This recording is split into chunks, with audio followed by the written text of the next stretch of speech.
Ayan, ang gaganda. Extra effort para sa extra income. Yan ang ating hirit para sa Christmas negosyo ngayong Burr months. At isa sa mga nauso ngayon ay yung mga tin can cakes. Magkano kaya ang pwede maging puhunan para makapagsimula ng ganitong klaseng negosyo? Makakasama natin si Carol Condat, owner ng Cake in Tins. Good morning, Carol. Morning. Good morning! O ganito muna, negosyo, usapan muna tayo. Magkano ang starting o puhunan at magkano rin ang benta na pwedeng kitain dito?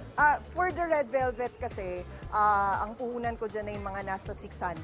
Okay. Tapos, sa isang timplahan, Aha. bali, apat yung magagawa kong tin Oo. cakes. So, bali, Mga 275 ang isa. Right. So, 1,100. May tubo kang 500. Aba, di na masama Tsaka super uso siya ngayon, parang maraming tao talaga naghahanap nito. Okay, so lumalas may 500 pesos na tubo ka mula apat na tin cans. Very good. Okay, ngayon anong gagawin natin? Paano yung procedure nito? Okay, sige. Sa ano talaga, hiwalay muna natin yung wet and dry ingredients. So, Oo. mag-start tayo sa dry.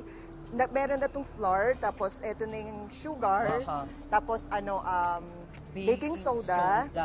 Okay. So, lahat ng dry, lalagay lang dito. Tapos salt. Salt, yes. Tapos, cocoa powder. Konti lang pala talaga yung Oo. cocoa powder. Konti lang siya. Ayan. Tapos So, halo-halo.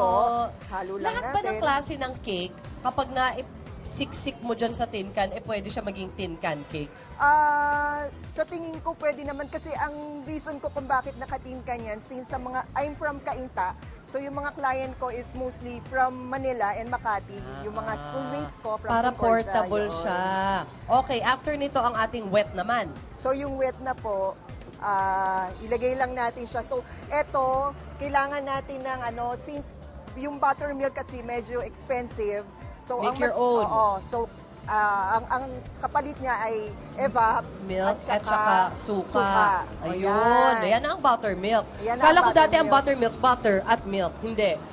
Milk at... Kasi buttermilk pinangalan eh. Ayan. So, Tapos suka at saka antayin lang evap. natin siya mag-curdle. Ayan. Ah. Tapos ihulog na natin yung mantika. Oh, marami palang mantika. Ano, ayun. Para hindi magdikit. Para moist. Oo, para maging moist siya. Oh. Tapos next is etong Eggs. eggs. 2 whole eggs. Oo. Tapos mix na lang natin siya. Yan. Tapos Ito na ang nagpapa-red velvet. Oh, yan. Red color. Red food Oo. color. 2 tablespoon siya. Oo. Ayan, para magkulay. So, ayan, mix na lang natin. Tapos ilagay na natin Paghahaluin na siya. sa dry. Ideally, pag ganyan ba, kailangan meron kang mixer, hand mixer, Hindi electric na, mix. Kaya hindi ng na, kamay? Kaya na. Okay. Kaya na to ng mga nanay. Tama naman. Oo. Gawin So sa kayo, bahay. kunwari, nag-uumpisa pa lang kayo maggawa, hindi pa kayo mag-invest Oo. syempre dun sa mga gadgets muna. Oo. Kaya naman pala nito ng kamay. Oo. So, kailangan naka-preheat ka na sa 175 degrees Celsius. Celsius, Oo. yes. Para kasi pantay yung pagkakaluto ng cake mo. Oo. So, ayan, halo-halo lang. And Ganda then, na, pula na. ayan, nasaan na? Ito. Yan yung Oo. molde, kumbaga. Yan. Yun, yung mga mahilig mag-bake. Ito isang idea na naman para meron kayong pagkakitaan ngayon. Siyempre, nag-update lang naman tayo. Nauso yung red velvet cupcakes, red velvet crinkles, ngayon naman red velvet tin can. O, pag nahalo siyang maigi, O, yan, nahalo ilalagay na. ngayon siya Ilalagay dun na sa natin siya sa tin can. tin cans. Dun sa ano pala.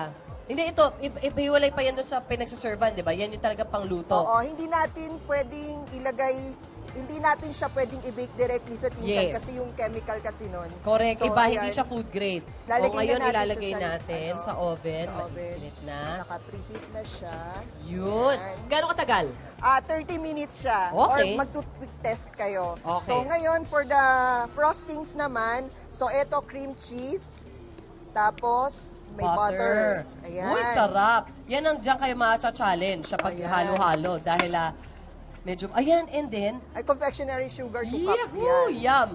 Ayan. Alright, so pag napaghalo nyo yan ng maigi, pwede nyo na siya ilagay sa piping bag. Yan, lagay na natin siya sa piping bag. Yan. So, eto na siya. Eto na So yung ito, nung finish. lumabas ng binake mo, hinati mo ba sa gitna? Hindi ko na siya hinati. Ah. Pero pwede mo siyang hatiin. Okay. So, ayan, ilagay na natin siya rito. Yun, yung ating Ayan. first layer. Tapos, lalagyan ng ating cream Cream cheese sa gitna. So, syempre, kailangan sukatin niyo, maghanap kayo ng baking tool ninyo or tin or can ninyo na mas maliit ng konti kaysa dun sa sisidlan ninyo after. So, cream cheese, tapos ilalagay na natin yung ating second layer, Yung top layer. Ayan. Tapos Ayan. cream cheese ulit siguro. Oo, cream cheese ulit. At ang ending yan, syempre, lalagyan nyo ng mga mga crumbles. Ano pa mga flavor ang meron ka? Merong carrot, merong matcha, chocolate, tapos blueberry. Yan! Yan. And many more to come, I'm sure. Thank you so much, Carol, sa pag-share mo Thank sa amin you. itong iyong recipe. Thank you very much. Thank you. Ayan po, mga kapuso. Syempre, ngayong Pasko, paghandaan na natin niya. Alam nyo na, madaming gaso. Sa chiller nilalagay, no? Chiller lang siya. 3 to 5 days yung shelf life niya pag nasa chiller. Yun, very good, very good. Kainin na agad para hindi na tumagal na 3 to 5 days at mukhang napakasarap nito. Alright, mga kapuso, good luck po sa inyong paghahanda, sa inyong mga pwedeng gawing business ngayong Pasko. Maraming salamat ulit, Carol Condat, sa bagong Christmas negosyo idea. Maraming salamat din po. Thank you.